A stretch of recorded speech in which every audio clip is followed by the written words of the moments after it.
to cover the target tab, and in the target tab we have several useful options as well.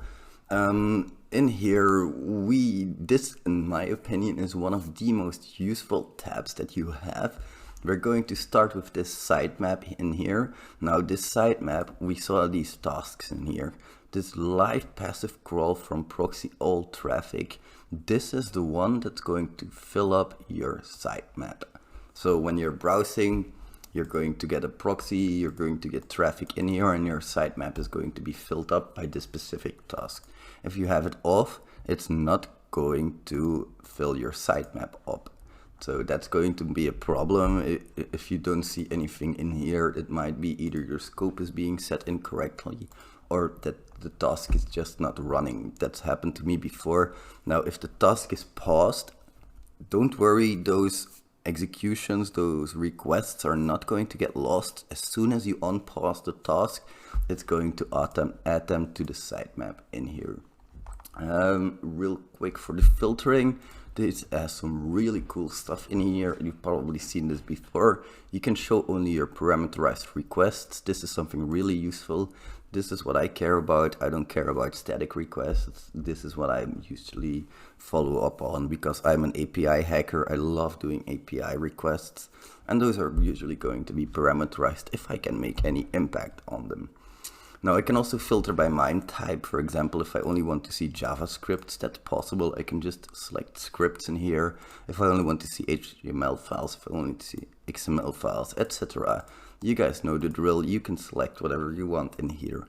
Now, by default, if you get a 403, for example, it's not going to show up in your sitemap. That's because the 4xxx request errors are not being shown by default. If you want to see them, you'll have to enable them.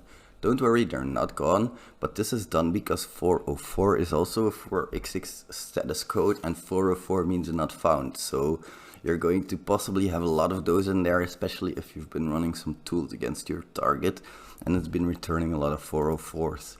Now the hide empty folders, this is enabled by default, which is pretty good of course. And then you can filter by search term. Here you can enter any term that you want. It's going to look everywhere in this sitemap, in the bodies and the headers. It's going to look in the request itself and everywhere in there. And then you can do that with a regular expression. You can do it case sensitive or insensitive. And if you enable negative search, it's going to remove everything that has this search term in it. Filter by file extension has some cool options as well. You can show only or hide all of specific files.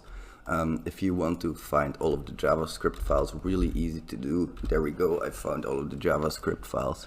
There are some other cool tricks you can do with this, of course.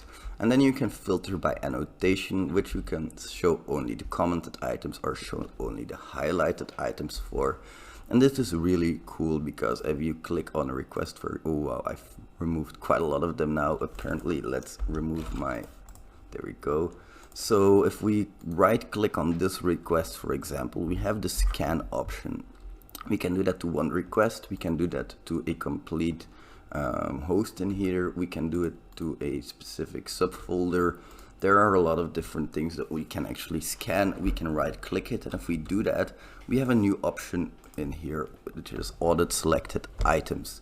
And as you can see here, it's going to list all of those specific items, and it's going to create a new test for you. And then you can do again, add a specific scan configuration, select your resource pool, and then we can start the same scanning again. Again, only available in the Pro version though. That was it for filtering, scanning. We've had those. Then we'll move over to scope. This is a really cool section in here because you can use the advanced scope control or the regular one. I always use the advanced one. This has the advantage that I can enter regular expressions in here.